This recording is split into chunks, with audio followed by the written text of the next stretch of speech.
बिस्मिल्लाहिर्रहमानिर्रहीम। बहुत शुक्रिया काजी साहब। मेरी बिल्कुल वही राय है जो आपने अभी दी कि अगर ये कल इनकी रिहाई भी होती है और जो इनकी सज़ा है वो सस्पेंड होती है तो ये किसी और मुकदमे में गिरफ्तारी उनकी डाल दी जाएगी, दिखा दिया जाएगा। क्योंकि आपने देखा पहले भी उन्होंने पुलिस ने ATC से इजाज़त ली है कि इनको साइफ़र के उसमें किसी में गिरफ़्तार कर लिया जाए और GIT भी उनसे इन्वेस्टिगेशन करने पहुंची थी।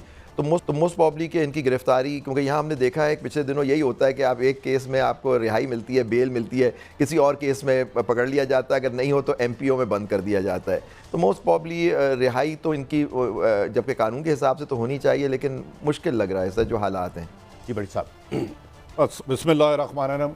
अच्छा, मैं पहले तो आबद ज़ुबैरी साहब आईनी माहिर हैं, अल्लाह ने सुप्रीम कोर्ट बार का, और सायरा बानो साहब आजकल वैसे ही हीरो हैं।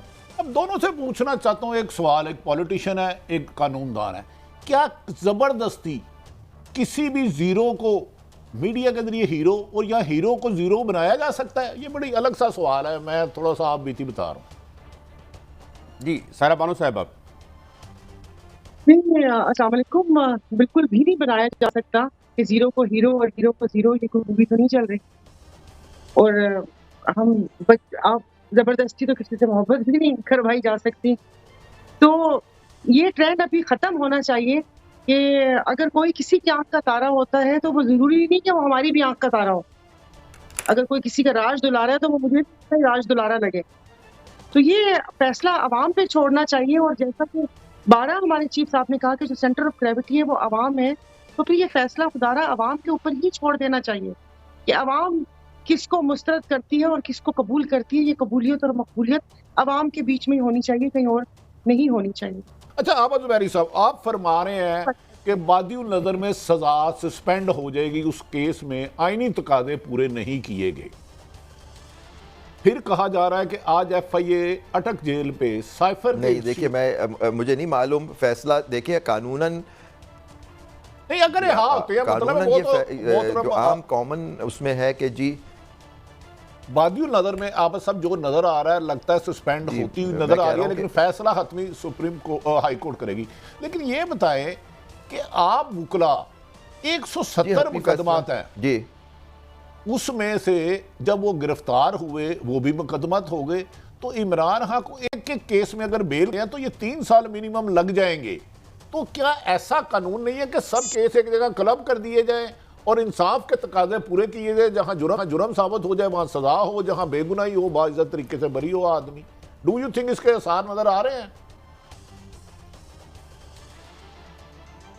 देखिए बिल्कुल आप सही कह रहे हैं। देखिए बादियो नज़र में तो फैसला तो कल होना है, लेकिन आम तौर पे जिसकी सज़ा 7 साल से कम होती है तो वो अमूमन वो मअतल कर दी जाती है, बेल दे दी जाती है, लेकिन कन्विक्शन नहीं ख़त्म होगी। वो सज़ा मअतल हो जाती है, लेकिन जो उनको कन्विक्शन है वो रहेगी जब तक वो अपील पूरा उसका फ़ैसला ना हो जाए। लेकिन देखिए ऐसे पीछे हमारे माजी में भी ऐसे फ़ैसले हैं जजों ने दिए हैं। आपको याद होगा हर पॉलिटिशियन ख़ासतौर पर सिंध में, क्योंकि जहाँ से मेरा ताल्लुक है, कि आप देखिए कि वहाँ पिछले दिनों में मुख्तलिफ पॉलिटिशियन थे, जरदारी साहब, मुख्तलिफ लोगों पे हज़ारों मतलब थोक से मुकदमे बना दिए जाते थे और मुख्तलिफ लोगों पे, पॉलिटिशियंस पे। तो बाज़ दफ़ा हाई कोर्ट ने एक ब्लैंकेट ऑर्डर दिया कि जी जो भी जिस तरह के केसेस हैं उनकी गिरफ्तारी नहीं होगी, अगर गिरफ्तारी करनी तो पहले हाई कोर्ट से आपको इजाज़त लेनी होगी। तो यहाँ इनके वकला को यही कोशिश करनी चाहिए कि इस तरह का ऑर्डर लें हाई कोर्ट से कि जी इन पे मुख्तलिफ केस हैं। आप देखिए कुछ केसेस इनके आप देखिए कि ये जेल में थे और कुछ केसेस इनके जो बेल बिफोर अरेस्ट थे वो कोर्ट ने वो वापस ले लिए, कि मतलब कि उनका वो पेश हो नहीं सकते थे, वो जेल में थे। तो जाहिर बार उनको जाके उसमें ऑर्डर कराना चाहिए। तो जब भी इनकी रिहाई मुमकिन मुश्किल लगती है, अगर कल बेल हो भी जाती है इस्लामाबाद हाई कोर्ट से, क्योंकि वो कुछ केसेस हैं जिसमें इनकी बेल रिकॉल हो गई है और फिर इनकी गिरफ्तारी दिखा दी गई है पुलिस ने। उसमें वो जो साइफर वाला केस है जिसमें ये लोग इन्वेस्टिगेशन कल या परसों पहुंचे थे इन्वेस्टिगेशन करने अटक जेल में। तो देखिए बिल्कुल ऐसा है कि इस तरह के जो पॉलिटिकली मोटिवेटेड केसेस होते हैं उसमें हाई कोर्ट से बाजी में लाहौर हाई कोर्ट ने भी और मुख्तलिफ कोर्ट्स ने इंटरवीन किया है, कहा है कि जी आप जो भी केसेस हों उसमें गिरफ्तारी नहीं होगी हाई कोर्ट की इजाज़त के बगैर। तो इस तरह के ऑर्डर की इनको कोशिश करनी चाहिए कि जी इतने मुकदमे हो गए, ये इंसान के लिए मुमकिन नहीं है कि एक वक्त में एक जगह आज यहाँ हो कल वहाँ, पूरे मुल्क में केसेस बना दिए गए।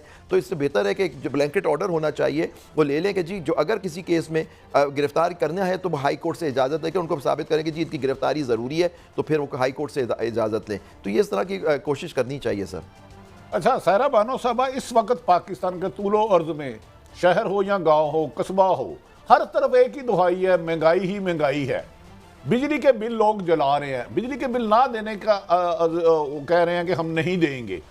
आप 4 साल से या 5 साल से असेंबली में रही, आपने पीटीआई का भी रहा, पीडीएम का भी रहा, तो निगरान हुकूमत बेचारे का क्या कसूर है, जबकि ये इसहाक डार साहब ने ताखीर से आईएमएफ के साथ डील की और उसके मुताबिक हो रहा है। तो क्या आप समझिए निगरान हुकूमत इस महंगाई की जिम्मेदार है? बिजली हो, कीमत हो, डॉलर का इजाफा हो।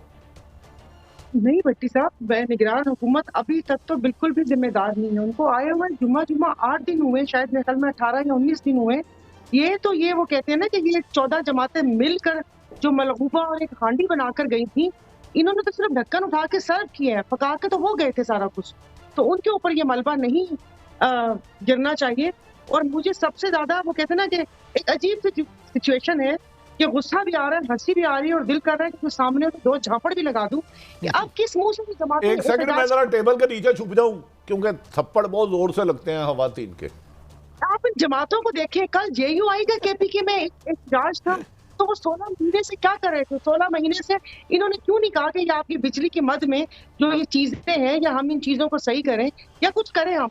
मतलब आप 16 महीने में आज आके आप एहतजाज की कॉल दे रहे हैं। या सिंध में पीपल्स पार्टी ने एहतजाज की कॉल दी हुई है। आज वो एक इरफान सिद्दीकी साहब है, अच्छे खासे सीनियर बंदे, वो कह रहे हैं कि 2018 तक हुकूमत थी और सिर्फ नून का वजीर आजम था। नून का वजीर आजम था एहसन इकबाल और ये राणा साहब और बाकी राणे थे खाजे, वो कौन सी? तो ये 16 महीने क्यों आए? क्या इनको नहीं पता था कि ये खजाने की ये हालत है और मुआहदे ये हुए हैं? आज ये बैठ के मुआहदे हमें बता रहे। पहले तो इनकी प्रेस कॉन्फ्रेंस नहीं खत्म होती थी, असेंबली में कोई सवाल पूछो तो 10 मिनट ये पिछली गवर्नमेंट को बुरा भला कहने में, 10 मिनट अपनी खूबियां गिनवाने में, और 2 मिनट का सवाल देते थे, वो भी आंखें सॉकेट से बाहर और मुंह से झाग निकलते हुए ये जवाब देते थे। अब ये किस मुंह से किसके ऊपर इल्जाम दे रहे हैं? और मुझे भी ये सारा कुछ तो आई एम सॉरी ये प्लांटेड लग रहा है कि अब जब आपने इख्तियारात अपने हाथ से दे दिए, सदर से लेके इलेक्शन उसका लेके आपने इलेक्शन कमिश्नर को दे दिया, 90 दिन की दुहाई दे रहे हैं। पहले तो मेरा सवाल है इनसे कि 90 दिन क्यों हुए, 60 दिन क्यों नहीं? 2 दिन आपने पहले असेंबली डिसॉल्व करके 90 का करके अब ये अवाम को कौन सा चूरन बेचने की कोशिश कर रहे हैं? और अवाम बिल नहीं देगी तो मुझे नहीं पता क्या होगा। और अभी सुना है कि उन्होंने कहा कि बिल की एक साथ कर देंगे। भाई वो किसने भी तो हमने देनी है ना, कि ये हुकूमत ने अपने जिम्मे ली हुई है कि इनकी याशियां, इनकी पेंशन, ये गाड़ियां, अरबों का फ्री पेट्रोल हम खत्म करके अवाम को ये सहूलत दे रहे हैं। ऐसा तो नहीं हो सकता। तुसी भी पंजाबी हो, जब तक कट्टे दी रस्सी घट नहीं करेंगे और मझ दा दूध ते कट्टा पी जाता सानू की मिलेगा।